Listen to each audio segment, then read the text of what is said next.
over 400 people have taken the course, and for many, it has changed their lives dramatically.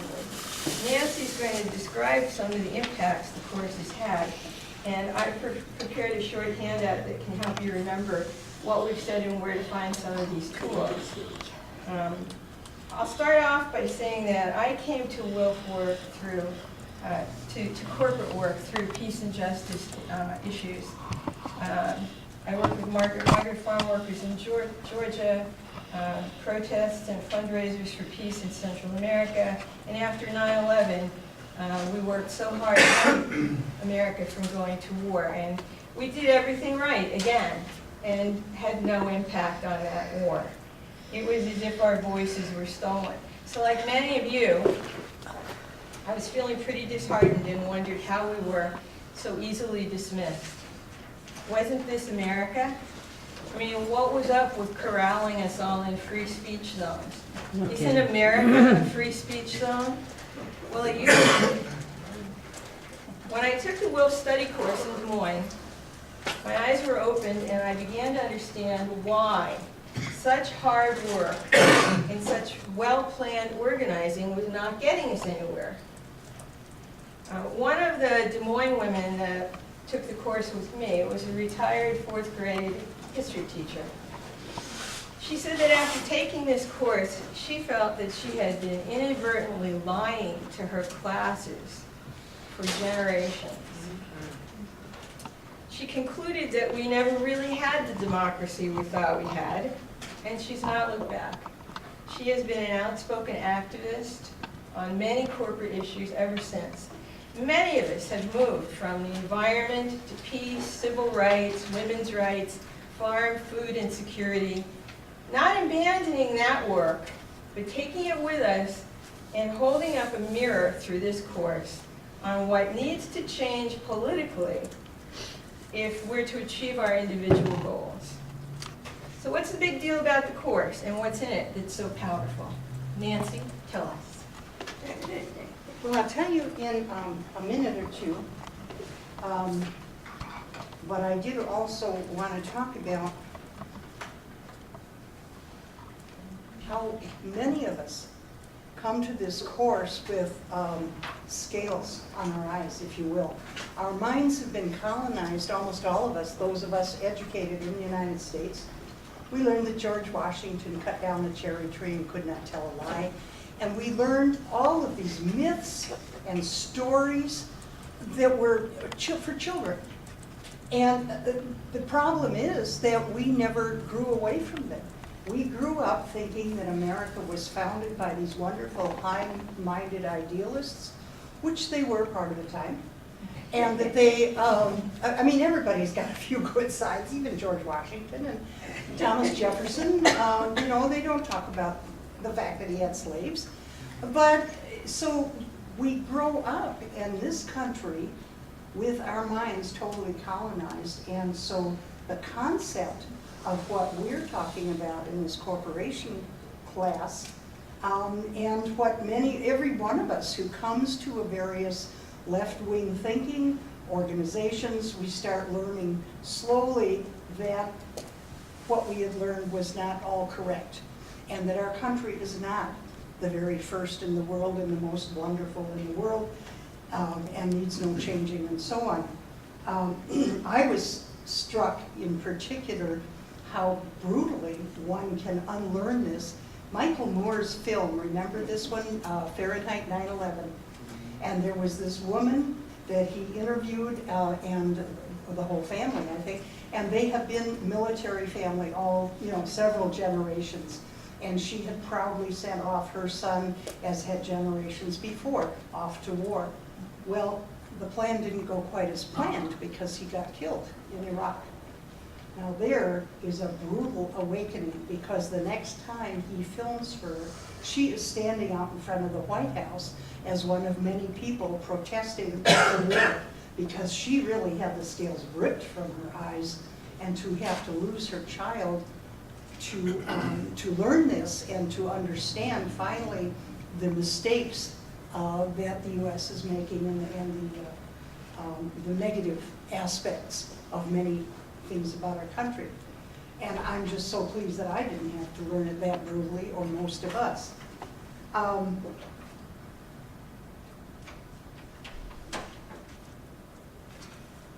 One of the women who helped to write this course, her name is Virginia Rasmussen, I think you said, and she talks about corporations and how they have made themselves the primary defining force on the globe. They make the decisions about what we buy and what we sell and where and how much and what we're going to learn in school and who is going to teach us and where we're going to work and what's produced. They craft our laws and our policies. They subject the natural world to assaults to the point where there is no longer a springtime, or it's at least a silent springtime. We're coming close to it. They're in charge of our lives. And this is something that almost nobody recognizes until you really start talking about it in depth. Because it's sort of like fish. What do they know about water? What do they care about water? They live in it. It's all around them all the time. And that's how we are with corporate power in our lives. And so once we begin to understand that, it can be truly a life-changing event. Even after you've taken it, I think you start tending to forget it unless you remind yourself often by hanging out with the right people, reading the right media, you know, not just MSNBC, but you've got to do Democracy Now! And all the magazines that are out there, the left-wing magazines and the alternate media. And you cannot stay aware and become informed by just following the mainstream media. After all, it's all corporation run. Murdoch just bought, what did he just buy? Washington Post. Bezos, Jeff Bezos. Amazon. Oh, that was Amazon. Okay, yeah. Yeah. Mostly Germany bought that scarce, right? Oh, did he buy Yeah. that last year? Yeah. Murdoch bought that. Yeah, right. The Koch brothers are trying to buy something. What are those? And the Yeah, state- you know- And the state of Missouri. Are you serious? Pretty rich. I'm from Missouri, I don't know if I believe it. Actually, I'm not. Thank goodness.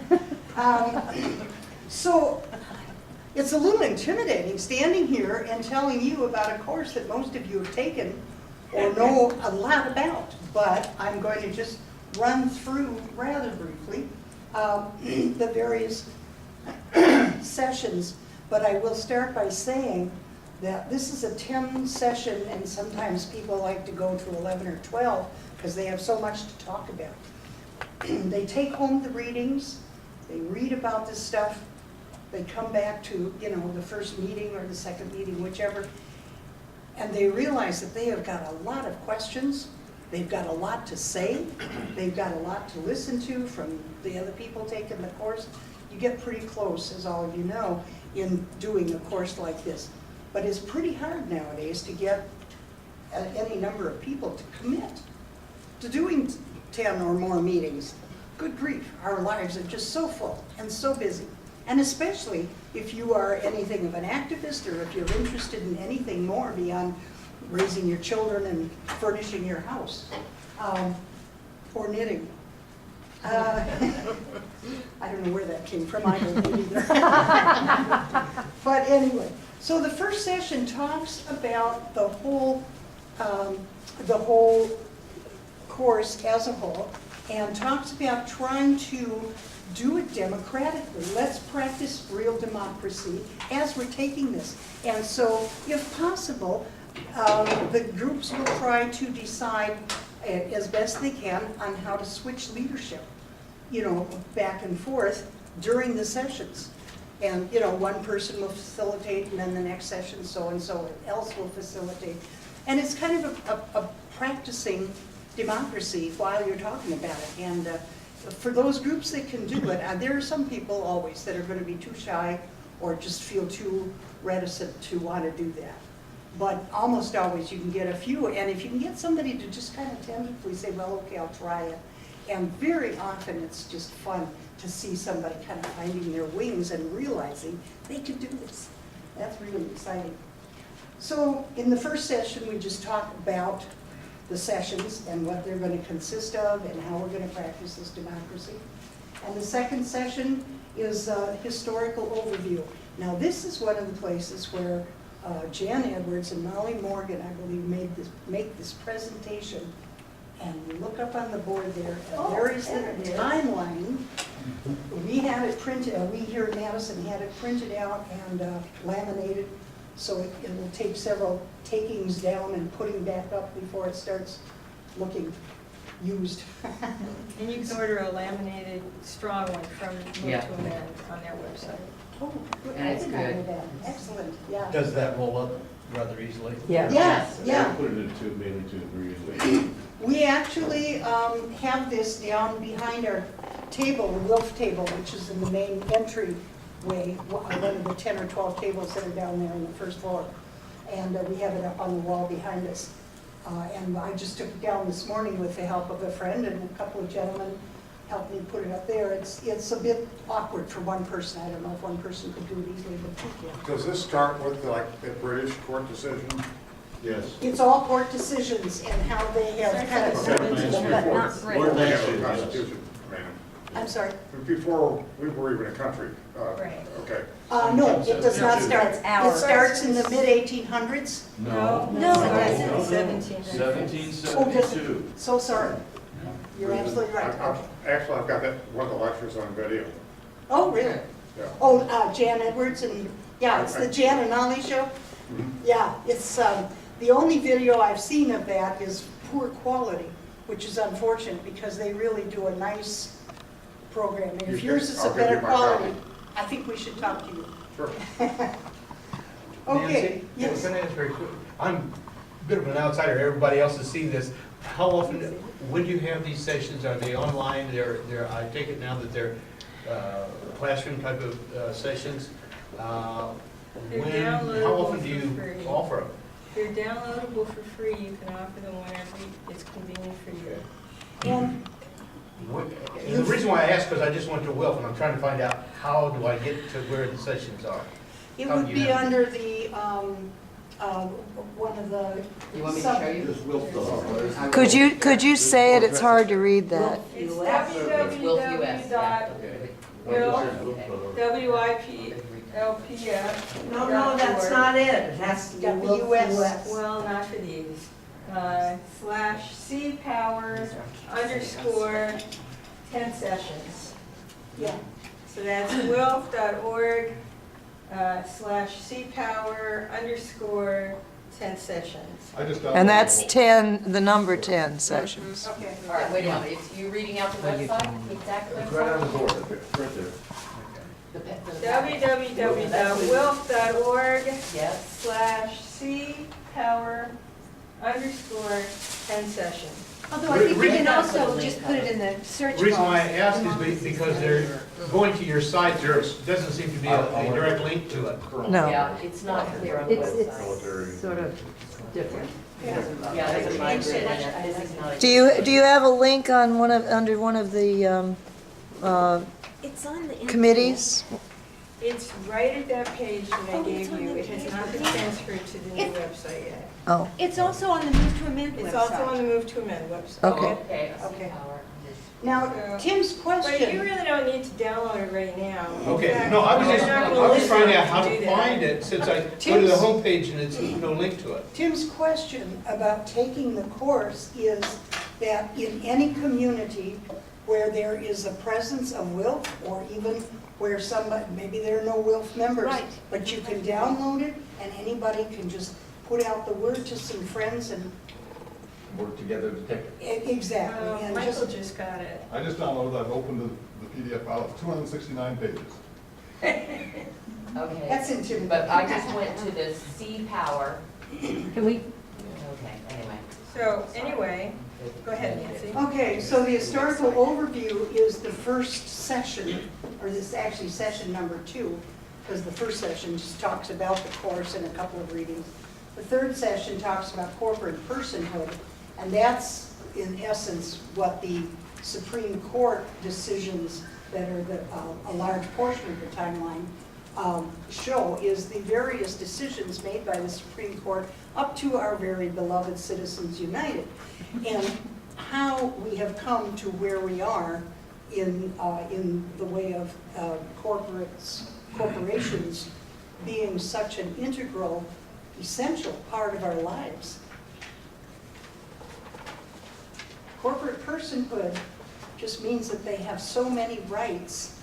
They have the same rights that we do as people, plus some special rights being corporations. And when you see the letters after a company name, LLC, limited liability, means they can't be sued. But boy, can they sue. So it's, the powers that they have are amazing. Yes, sir? I have to correct you on that one. All right, thank you. They can in fact be sued, all corporations can be Yes. sued. The purpose of the corporate structure is to protect the officers and the individuals involved with the company. To limit liability to individuals. To limit the liability to the assets of the corporation itself. Yes. In other words, you can't get to the people behind the corporation, Yeah, but you can sue the pants off of a corporation. okay, good, thank you. All it takes Which is why they hire lawyers. Yeah. A lot of them. So many. All it takes is money. Yeah, A lot of right, a lot of it. Somebody said one time it's compared to somebody with a lot of money, it's the same as having a huge megaphone, whereas us with the relatively limited amounts of us individuals, we don't have a megaphone, we just can speak with our own voice, but it limits the power of how far we can reach. So session 4 talks about the regulatory state and all the various regulatory agencies that have been formed, and I had no idea when I was taking this that they are there ultimately to protect the corporations, not to protect us, the consumers, the taxpayers, the common citizens. And that's all we are, is common citizens. So session 5 is private property and the recovery of the commons, and we learn what are the commons and what we have rights to that are inalienable rights by having been born in this country, and how we are protected by the Constitution. And actually, everybody is protected by the U.S. Constitution, even if somehow Obama was able to limit the killing of the drones to only non-U.S. citizens, he still would be breaking the Constitution, because we're not allowed to kill anybody unannounced, as the drones do. That's just one of my little pet peeves, as I am sure all of you have that one, among others. Section 6 would be people's and workers' resistance movements. So here we start learning about how people started learning about all of this and how they started working against it. And this would be back into the 19th century. There was a lot of work being done there, and a lot of it got undone very quickly in the early 1900s. And I don't even remember how it all got undone because it's been a long time since I took the course myself, and I want to do it again. We started it here in Madison about a year and a half ago, and about halfway through, people just started falling out. They just could not be taking the time. And it's really hard to get people to come in. But I think we're going to try for it again, because hopefully we get a little more excitement. Yes? Did you do like once a week or once a month, or? We're going to get to that just Okay, a little while. sorry. Yeah, there's a real variety of ways you can do Oh, it. sure, but I wondered what you Yeah, found. we were doing it every other week because in this city, the public library will allow you a meeting room for free, but you can't do it every week. You can do it every other week or at different intervals. So we just went with what was free and available. And it seemed logical every other week with busy lives and so on. The session number 7 is economic development and militarism, and how all that came into the stew and thickened it to a more interesting proportion. Session 8 is global corporatization, and that, I think we can see how that really defines how the whole world is now becoming corporatized. Session 9, what does democracy look like? And we really learned that we have no idea what democracy looks like because we've never had it. Never. Which was startling. And session 10, where do we go from here? And they talk about various local campaign developments.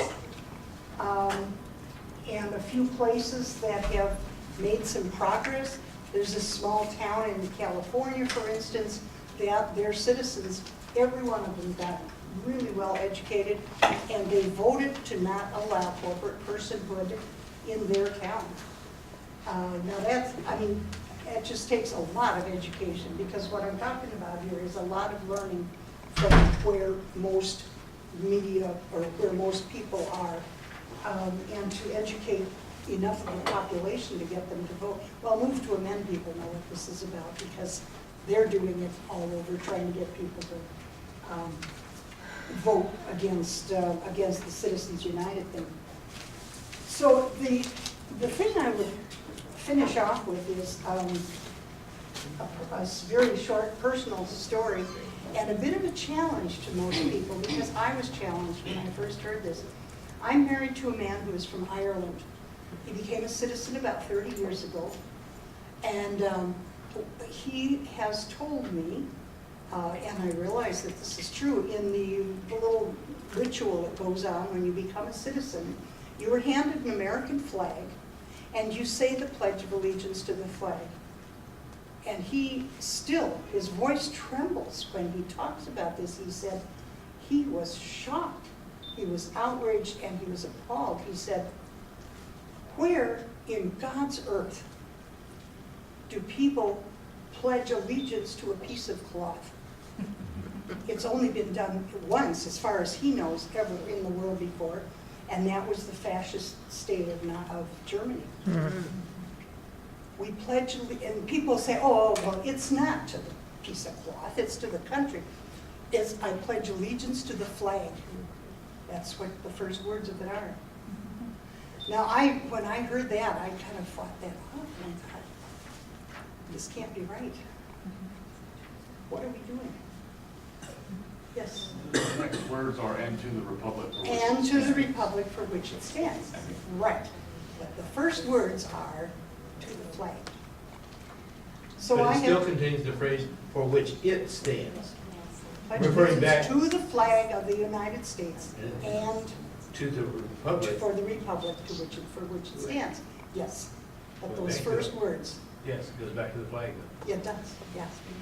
I have trouble doing that nowadays.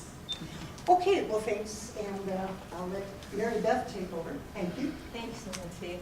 Good job. So how does it work? That's where we're at now. We've gone through what it is. Now we're going to talk about how it works. So small group sharing has been really important since the days of the women's movement and even before that. Church sewing circles and Bible classes and sharing circles have made impacts on communities across America for generations, and that is the model of our 10-session course. So how it works is we talk about small groups, no more than 6 to 10 people. 8 seems to be a perfect number. They meet in a living room, around a table, at the coffee shop, a library, or a meeting room. Meetings are designed to spend about an hour and a half on each session, including discussion. Adding drinks or snacks can be an icebreaker, but it's not really necessary. And certainly if you decide to do it, everybody should share the burden. Facilitation is shared. That means while one person may be the catalyst for starting the group, it's best for everyone to take a turn. And as Nancy said, you can see that even people who start out being rather reticent or shy, when they have this position of facilitator, they often blossom. And it's sometimes their first experience of leadership and activism. It's a very good thing. There are lots of great recommendations included in the course introduction about how to make sure that everyone gets a chance to speak and nobody hogs the floor. And there's a set of narrative written for each chapter, plus a few additional articles attached. and even some further ideas for continued reading at the end of each chapter. Everyone arrives having read the chapter and hopefully the articles, and the facilitator guides the discussion, prompting with provided discussion questions and allowing for the group to contribute their own additional insights and personal stories. That's important. To back up or disagree with the material. Dialogue is important, and stories are very powerful. Telling stories is much to be recommended because when people connect the material to their own lives and the lives of their families, they get it in a much more powerful way. So, formats. In the past, we've used several different kinds of formats. The original 10-session course is the favorite. Like we said, it's about an hour and a half a session. And as Nancy said, it can be daunting to get folks to agree to commit for 10 meetings. Still, it's the richest and most texturally varied format, and we recommend it. After sitting in and participating in several versions of the course myself, the most powerful experience I had with it was still the first. A 10-session course sitting around the table at our WILPF member Maggie Rollins' house in Des Moines. There is a magic about small groups, and the very length of the course makes it an opportunity to get to know the material and the participants very well, and the lives and the stories of the people who are traveling along this path with us. It was a very rich experience. We've had groups that wanted to move faster, and so they would discuss 2 chapters at each meeting, expanding the time to 2 or 2.5 hours with a break in between. And they finish in 5 sessions instead of 10. That's one way to go. We've had groups who literally tore the booklet apart, and each one took a chapter. They all went home, and a week or 2 later they got back together and they reported on their chapters like book reports. It took about 3 or 4 meetings. It was not as full an experience, but it got us through quickly. And people had the option of reading other chapters and the additional suggested readings if they were interested, and many were. You can do these groups in the evening.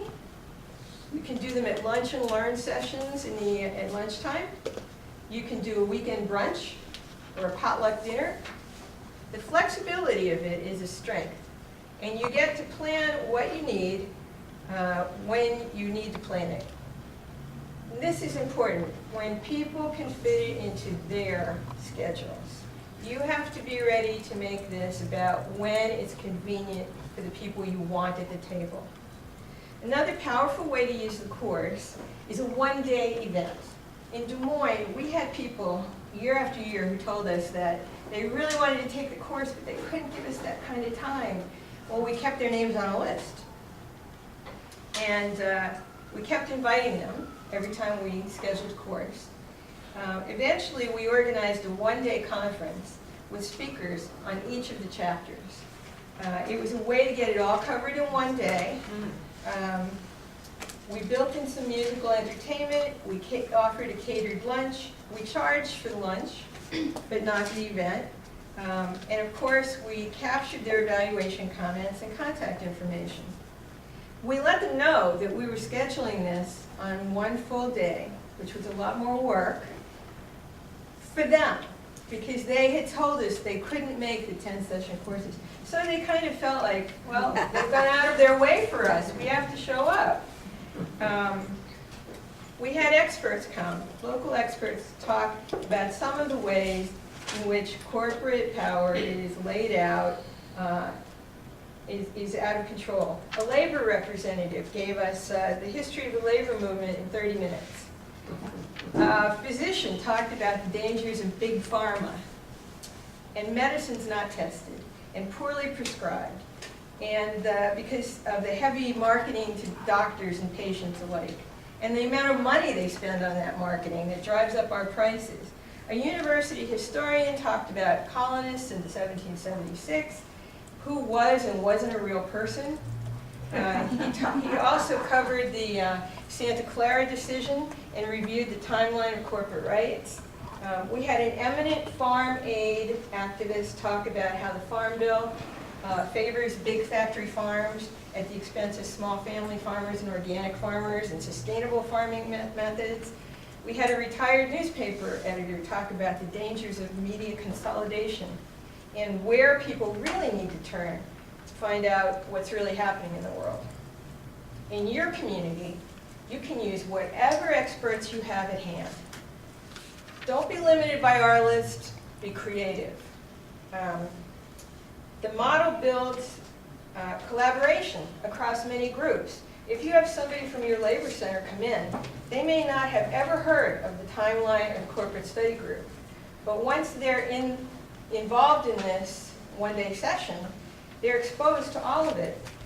My personal goal over the years, which I have yet to realize, has been to try to get permission to present this course in a labor union setting to labor union members. Because honestly, I don't believe that the unions fully educate their members about the long and blood-stained history of union organizing. This model also means that you're informing the experts too. Usually they have tunnel vision. They know their subject inside and out, but they don't see how it connects to all these other things. When they all get in one room over lunch and hear about the other speakers and what they're talking about, the light goes on. You build bonds that pay dividends later on, because when we stand together, we win. We can't allow turf battles or egos to get in the way of that. And this one-day conference is a good way to start building the bridges we need.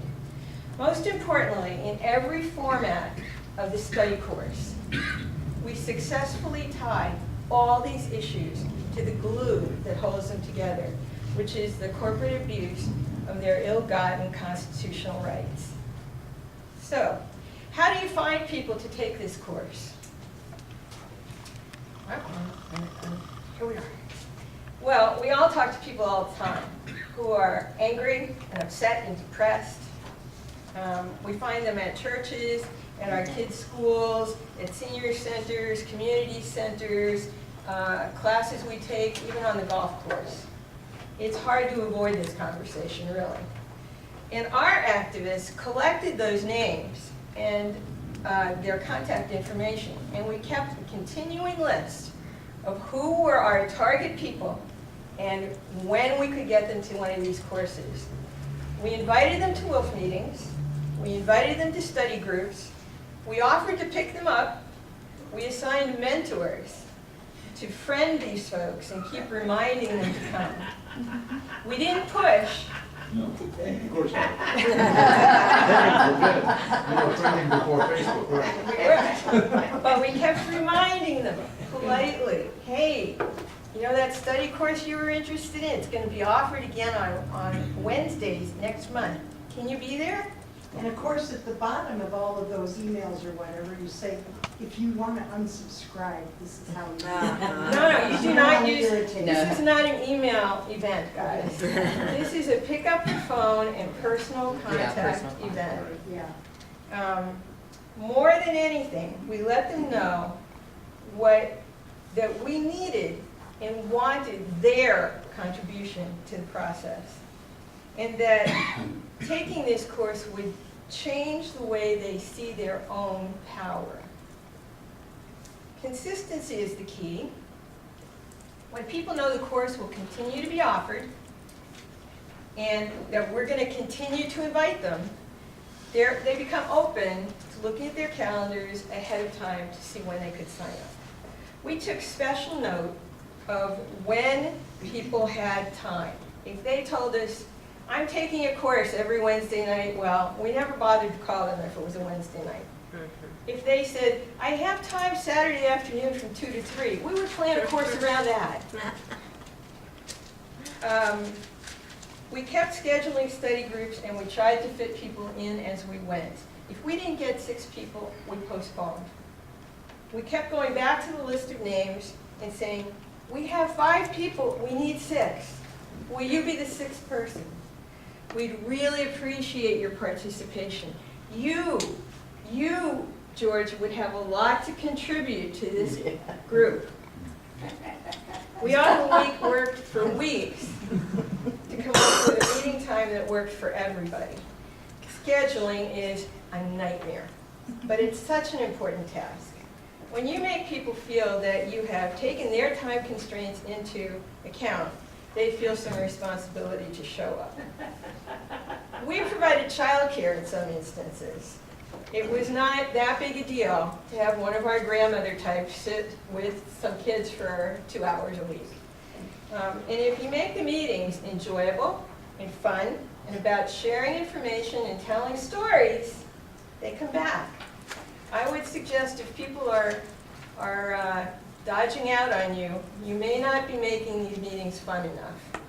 As activists, we have got to get into the habit of having fun with people.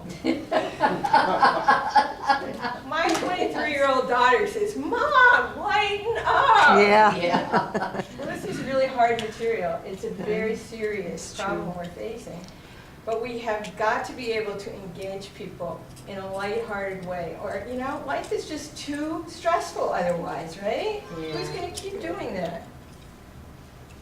Indeed, I talked to one person in Oregon who put it so well when she said, we find that we need to touch people's hearts before they let us into their heads. Now, I always thought it was the other way around.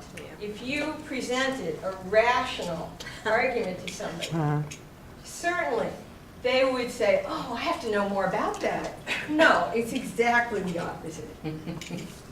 So reaching out in a personal way with phone calls, visits, invitations to extend the conversation over coffee, and then to mention other folks they know who've either taken the course or who've signed up to take it next. All that is necessary to make the study course work. And the rewards are huge. A community awareness.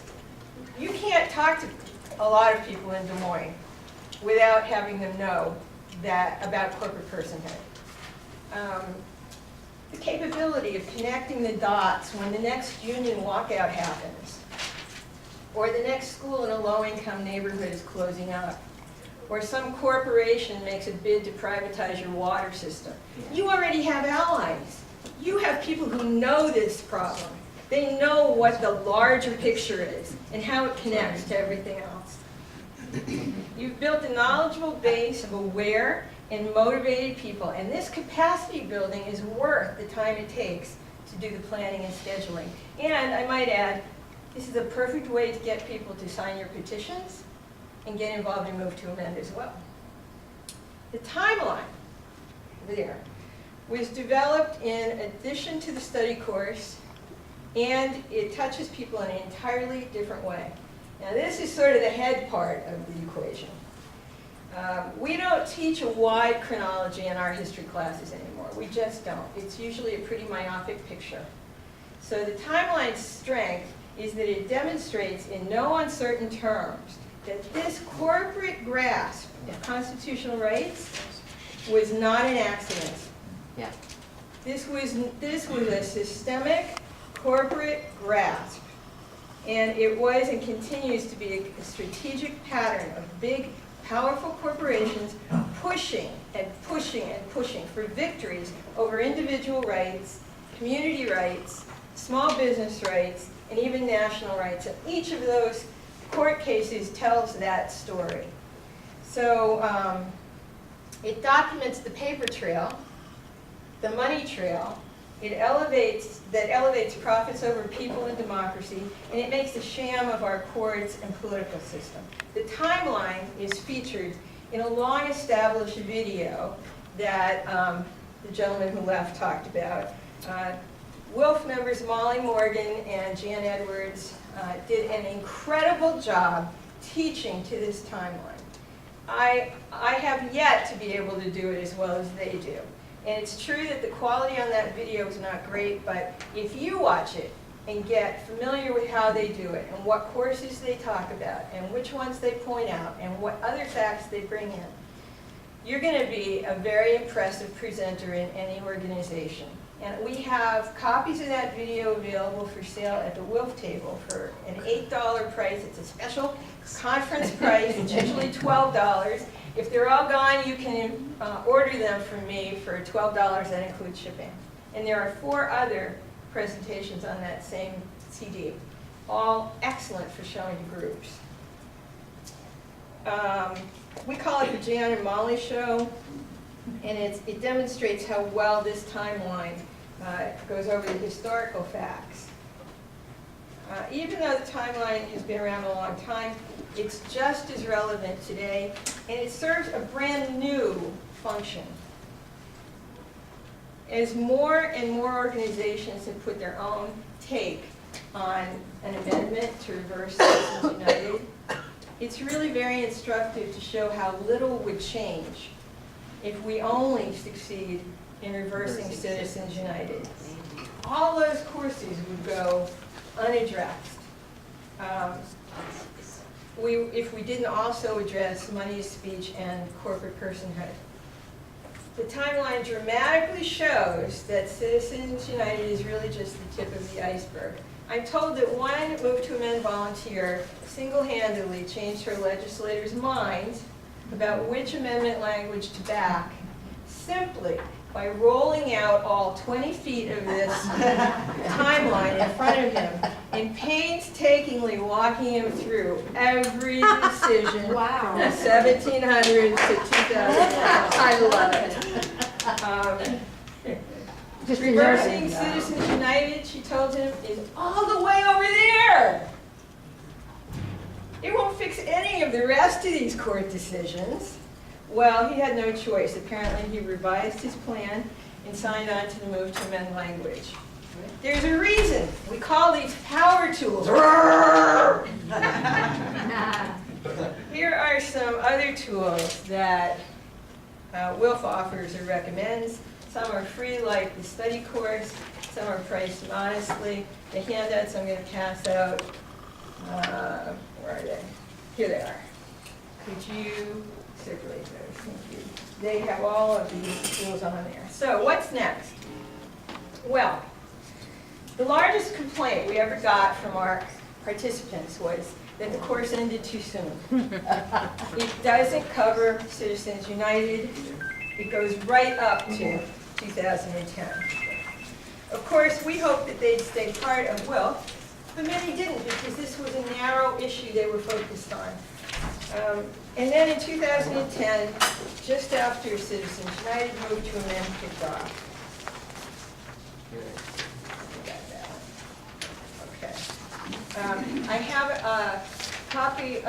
a copy to circulate of this piece that we put out for legislators and others that shows the top 13 decisions. Now, not everybody can hand a legislator a 20-foot long document.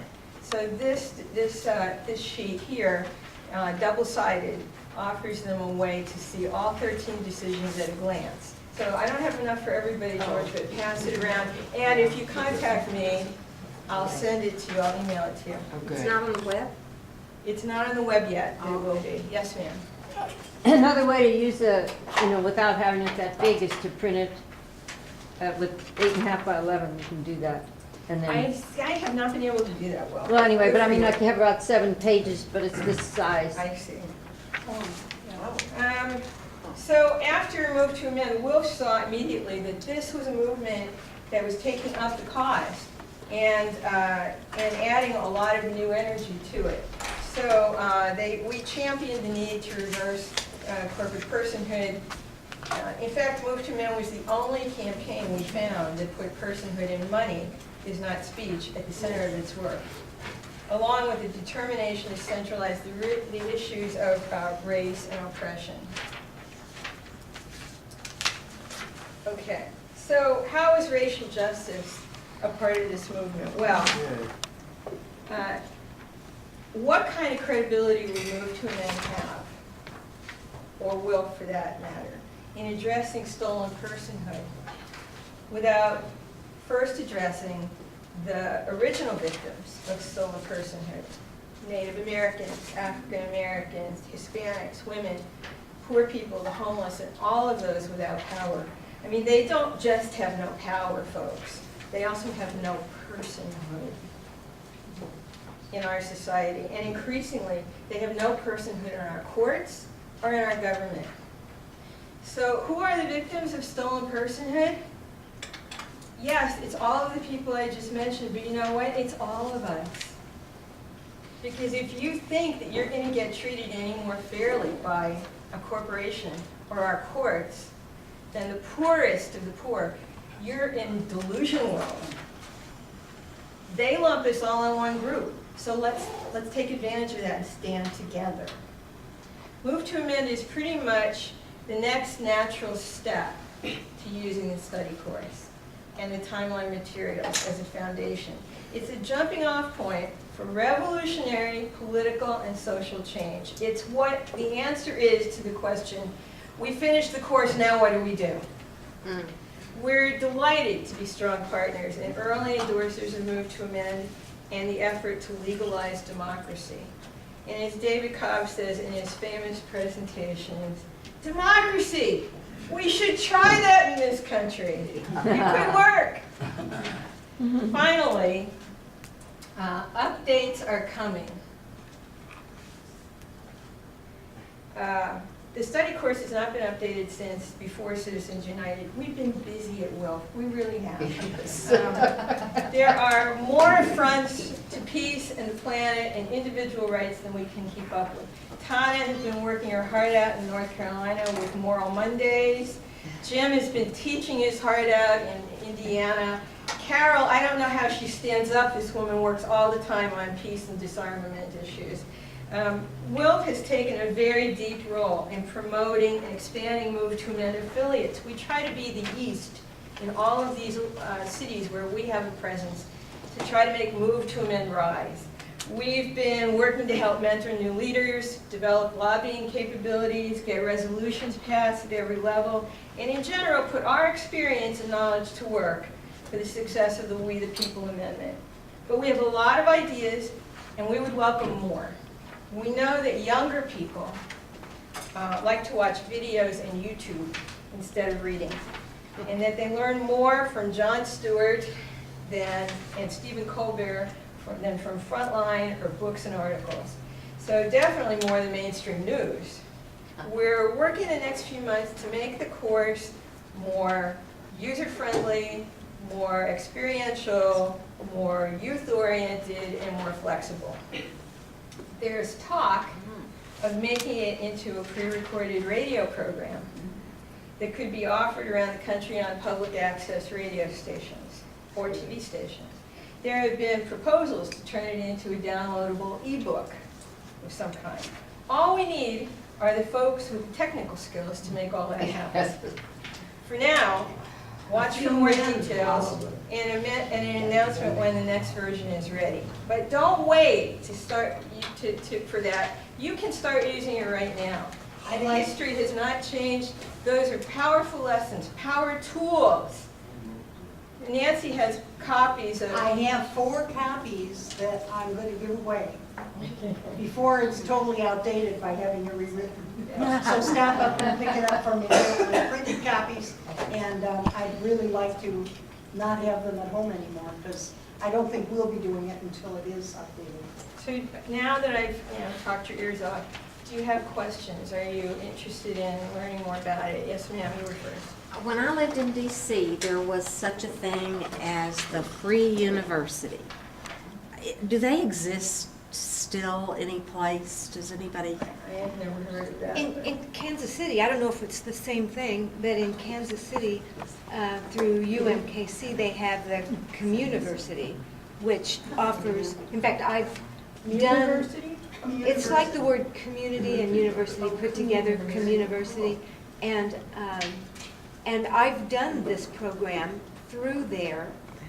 And, you know, in fact, I was sitting here thinking, we're going to offer it again through the Communiversity because we got a nice assortment of young people and old people well, you know. Yeah, And, we're okay. Old people. Yeah, and everybody stayed for the whole thing. I mean, it's a really interesting Maybe a switch over there. program. Yeah, I mean, it's it is, it is. more